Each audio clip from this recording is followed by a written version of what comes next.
सुना है world cup के ऑडिशन चल रहे हैं और एक्सप्लोसिव ओपनर की जरूरत है। और ये भी सुना है कि वर्ल्ड कप के ऑडिशन चल रहे हैं तो एक injury free non greedy fast bowling all rounder की जरूरत है टीम को।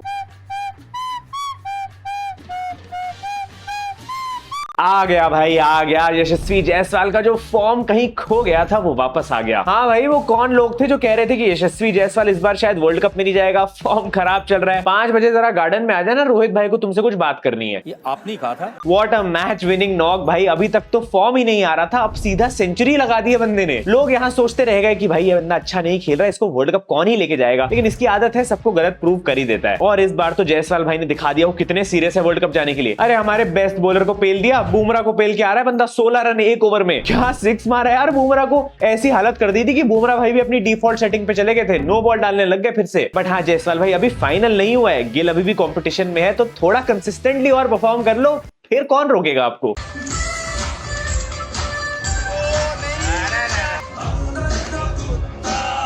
देखो इस विन के बाद आई थिंक क्लियर है राजस्थान तो क्वालिफाई हो ही चुकी है। बट क्या मुंबई का सीजन ओवर हो गया है? 8 मैचेस, 3 विक्ट्रीज और 5 लॉसेस। इतनी खराब हालत में मुंबई इंडियंस को देखने की आदत नहीं है भाई। This is not the clutch Mumbai Indians we know. ये तो बस पहला मैच हारते थे और उसके बाद सीधा प्लेऑफ्स और फिर ट्रॉफी। लेकिन इस साल दिख रहा है कि इनके एक डिसीजन ने इनके पूरी लेगेसी के एल लगा दी है। हार्दिक भाई क्या कर रहे हो? अब तो आपकी परफॉर्मेंसेस इतनी खराब हो गई है कि आप इंडिया छोड़ो यार, मुंबई में खेलने के लायक नहीं रहे। मेरे को तो लग रहा है इस बंदे को पानी पिलाने के लिए भी नहीं लेके जाना चाहिए यार। ईशान किशन वो काम बेटर कर लेगा। अब भाई ट्रोलिंग तो जी भर के करेंगे लोग, बाकी के प्लेयर्स के पास एक ही मौका होता है, या तो बैटिंग से परफॉर्मेंस अच्छी दो या बॉलिंग से। हार्दिक भाई के पास 3 मौके हैं, बैटिंग, बॉलिंग, कैप्टेंसी।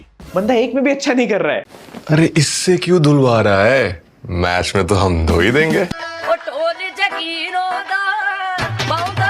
और अब तो लग रहा है इस चीज पे जोक भी नहीं बनाना चाहिए, बंदा सीरियसली वर्ल्ड कप की टीम में बैठ नहीं रहा फिट। मैं तो कह रहा हूँ फैंस फिर भी मान गए थे कि चलो एमआई में ट्रोल कर देंगे, लेकिन जब इंडिया के लिए खेलेगा तो सपोर्ट फुल दिखाएंगे। लेकिन आप यहाँ मुंबई और अपनी दोनों की इज्जत डुबाने में लगे हुए, तो कोई कैसे सपोर्ट दिखाए? वर्ल्ड कप की बीटिंग के बाद न्यूज आई थी कि हार्दिक पांड्या अगर बॉलिंग नहीं करेंगे तो उनकी सिलेक्शन नहीं होगी। मैं कहता हूँ भाई ऐसी बॉलिंग करेंगे तो वैसे भी नहीं होगी। हार्दिक भाई 100% इंटेंट से खेलना होता है T20s में, 100 के स्ट्राइक रेट से नहीं। भाई ने जितने 10 बॉल खेल के रन नहीं बनाए उतने तो अपने पहले ओवर में आते ही पिटवा दिए। ऊपर से कैप्टन होने के बावजूद टीम के सारे रिव्यूज बंदा वेस्ट करके जाता है। देखिए भाई साहब, हमको जो है अभी बहुत दिक्कत हो रहा है, दिक्कत से गुजरना पड़ रहा है, एक तो टेंशन है। वैसे जैसी परफॉर्मेंस इनकी टीम ने कल दी है, ऑब्वियस होता जा रहा है कि nobody wants to play under Hardik. Batsman run नहीं बना रहे, बॉलर्स विकेटें नहीं ले रहे और फील्डर्स कैचे छोड़ रहे हैं। मुंबई इंडियंस इतनी डिसऑर्गेनाइज्ड और अंडर कॉन्फिडेंट जैसी टीम कभी नहीं दिखी यार। This team is known for being clutch. काश इस समय कोई ऐसी स्क्रिप्ट चला दे मोटा भाई कि रोहित भाई को कैप्टनसी पे वापस आना पड़ जाए और फिर सीधा मुंबई को प्लेऑफ ले जाए और अंबानी को पता लग जाए कि क्या गलती करी उन लोगों ने। हार्दिक भाई थाला को इतना पसंद करते हैं कि नंबर 1 से 7th पे लाके छोड़ दिया अपनी टीम को।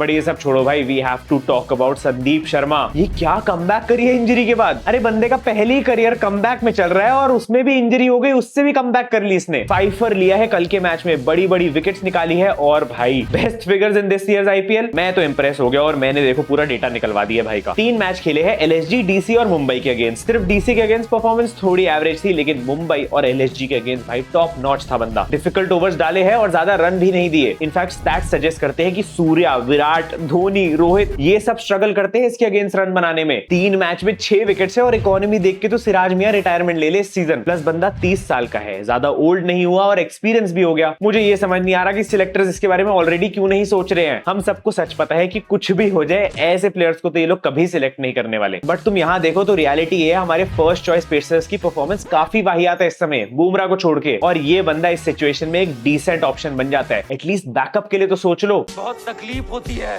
जब आप योग्य हो और लोग आपकी योग्यता ना पहचाने। मैं तो कहूंगा भाई ये बात बीसीसीआई तक पहुंचाओ, इसकी रील्स निकालो, एडिट बनाओ, बट किसी तरह से ये बात बाहर जानी चाहिए कि संदीप शर्मा को एटलीस्ट वर्ल्ड कप की सिलेक्शन के लिए कंसिडर किया जाए, क्योंकि इस बार हम टीम सिलेक्शन में नहीं चूक सकते हैं। मत भूलो भाई ये एक स्विंग बॉलर है जो नई बॉल से तो अच्छा डालता ही और अब डेथ में भी बीस्ट बन चुका है। एक्सपीरियंस्ड है, स्लो पिचेस में अच्छा कर सकता है और इन फॉर्म है। इसको ऑब्जर्व करना शुरू कर देना चाहिए, फिर देखते हैं कहां तक जाता है। वैसे इस सिचुएशन से याद आया, एक और बंदा है अपने चहल भाई, जिन्होंने कल आईपीएल में 200 विकेट्स कंप्लीट बीट करके माइक हेसन का घमंड तोड़ा है और अपने इंडियन सिलेक्टर्स का भी। बंदा आईपीएल का पहला बॉलर बन चुका है जिसने 200 विकेट्स निकाल ली है और लीडिंग विकेट टेकर तो है ही। एंड आई डोंट थिंक तुम अंडरस्टैंड कर रहे हो कि कितनी बड़ी बात है। इसने 2013 में आईपीएल खेलना शुरू किया था, बाकियों ने 2008 में भी शुरू किया और वो अभी तक इतनी विकेट्स नहीं निकाल पाए। पीयूष चावला इसके क्लोजेस्ट आता है लेकिन ज्यादा मैचेस खेलने के बावजूद भी कम विकेट्स है उसकी। एंड भाई गुड टू सी कि एटलीस्ट राजस्थान वो फ्रेंचाइज है जो उनको वो रिस्पेक्ट दे रही है जो वो डिजर्व करते हैं। सोचो इतना सक्सेसफुल बॉलर किसी और कंट्री का हो तो भाई उसको हर टूर्नामेंट में खिलाए, लेकिन आज तक T20 वर्ल्ड कप नहीं खेल पाए चहल भाई। राजस्थान की ओवरऑल बात करें तो ऑलमोस्ट हर बंदा इनके लिए मैच विनिंग परफॉर्मेंस दे चुका है। बस ध्रुव जुरैल थोड़ा सा रह रहा है, वो भी आ ही जाएगी उसकी भी। लेकिन इतना तो दिख रहा है कि इनको हराना बिल्कुल भी आसान नहीं है। सिर्फ एक मैच हारे अभी तक। जायसवाल के साथ साथ संजू सैमसन काफी कॉन्फिडेंट दिखे और डिसेंट इनिंग्स खेल दी बंदे ने। आई एम जस्ट हैप्पी कि इस साल संजू भाई कंसिस्टेंटली परफॉर्म कर रहे हैं, ये नहीं कि भाई शुरू में मारा और उसके बाद बैठ गए। और जायसवाल ने चलो सेंचुरी तो मार दी, लेकिन ये समझ नहीं आया ये लेफ्टी बैट्समैन और क्रेडिट का क्या सीन है। टेस्ट सीरीज में भी इसने दो बारी डबल सेंचुरी मारी थी, वहां भी मैन ऑफ द मैच नहीं मिला और यहाँ पे भी प्लेयर ऑफ द मैच कोई और ले गया। इस इंसान का दुख सिर्फ गौती भाई समझ सकते हैं। मुंबई की बात करें तो सिर्फ तिलक वर्मा ही ऐसा प्लेयर था जिसने आज हार्दिक की बेइज्जती होने से थोड़ी सी बचा ली, वरना ये 100 के अंडर ऑल आउट हो सकते थे। मैंने तुम्हें पहले ही बोला था इस बंदे का परफॉर्मेंस काफी अंडररेटेड जा रहा है इस सीजन, लेकिन इस मैच में काफी अच्छी लाइमलाइट मिली और परफॉर्म भी करा इसने। ऊपर से देख के अच्छा लगा कि हार्दिक की बैटिंग अभी आई नहीं है तो तिलक वर्मा अपनी 50 भी कंप्लीट कर पाया फॉर अ चेंज। तिलक तो चलो किसी तरह बच गया, लेकिन नेहल वधेरा के साथ गलत हुआ।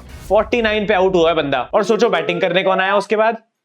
एक कोई काला जादू वाला जोक नहीं मारेगा यहाँ। चलो नेहल छोड़ो यार, आवेश खान की भी 50 नहीं होने दी हार्दिक भाई ने। कैसे कैसे लोग रहते हैं यार यहाँ पर। सूर्या भाई का तो सीन सेट है, एक मैच में चलूंगा एक में नहीं, ताकि हार्दिक पांड्या कंफ्यूज रहे कि उसके अंडर खेलना चाहता हूँ या नहीं। बट सच तो ये है कि आज वो टेबल टॉपर्स के साथ मैच था। बॉटम 3 में से कोई भी होता तो सेंचुरी पक्की थी और फिर जर्सी का कलर भी रेड नहीं था।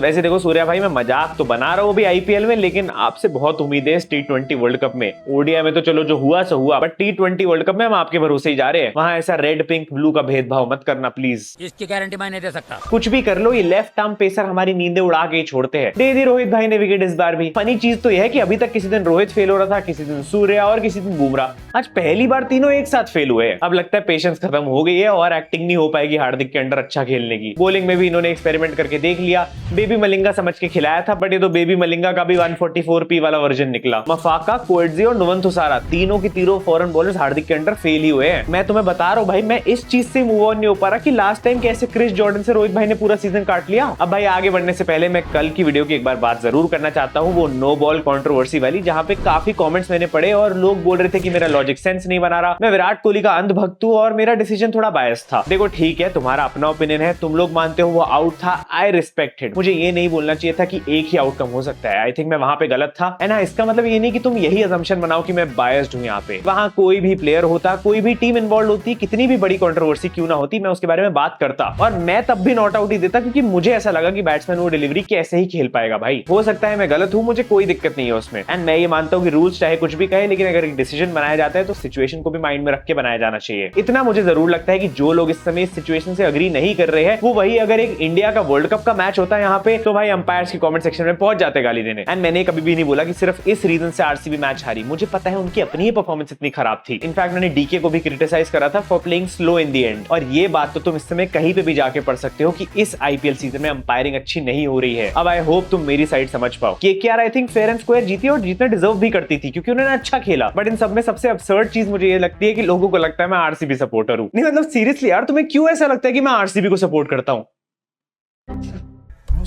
मजाक कर रहा हूं, लेकिन तुम्हें भी पता है जितने मजे मैंने आरसीबी के लिए ना अपनी हर वीडियो में, ये तो खुशकिस्मत हूं मैं कि अभी तक मेरे को किसी ने पीटा नहीं है, वरना तो मैं गया था। और देख लो केकेआर फैंस, मेरे पास है तुम्हारी जर्सी। अब तुम्हारी टीम मैच ही नहीं हारती तो मैं कैसे पहनूं? मैं किसी टीम को सपोर्ट करता ही नहीं हूं भाई, मैं तो 19 नवंबर वाला बंदा हूं। मजे लेने आता हूं और होप करता हूं कि तुम लोग एंटरटेन हो जाओ बस। और ठीक है भाई, रिलेशनशिप में डिफरेंस ऑफ ओपिनियन भी होना चाहिए, मजा तभी आता है। आते हैं आज के मैच पे, Chennai super Kings versus Lucknow super giants, जो कि अभी लिटरली 2 दिन पहले हुआ था, जहां सीएसके को बड़ी आसानी से लखनऊ में हरा दिया था। लेकिन अब तुम आ रहे हो धोनी के डेन में, तो मेरे को लग रहा है यहाँ सीएसके बदला ले लेगी। एंड आई फील आज के मैच में सीएसके जीतेगी। Who called it sleep Clasico, because दोनों ही टीम स्लो क्रिकेट और स्पिनर्स की स्ट्रेंथ पे खेलती है। एंड आज मैच भी चेपॉक में। कल अगर वीडियो ना आए तो समझ जाना कि थाला की बैटिंग नहीं आई और मैं मैच के बीच में सो गया। फैंटेसी टीम ये होने वाली है, कैप्टन मैं बना रहा हूँ क्विंटन डी कॉक को और वाइस कैप्टन के लिए जड्डू के साथ जा रहा हूँ। बाकी इंस्टाग्राम पे आके फॉलो कर लेना, चैनल को सब्सक्राइब कर लेना। मिलते हैं अगली वीडियो में। Thank you so much for watching, love you all, bye bye.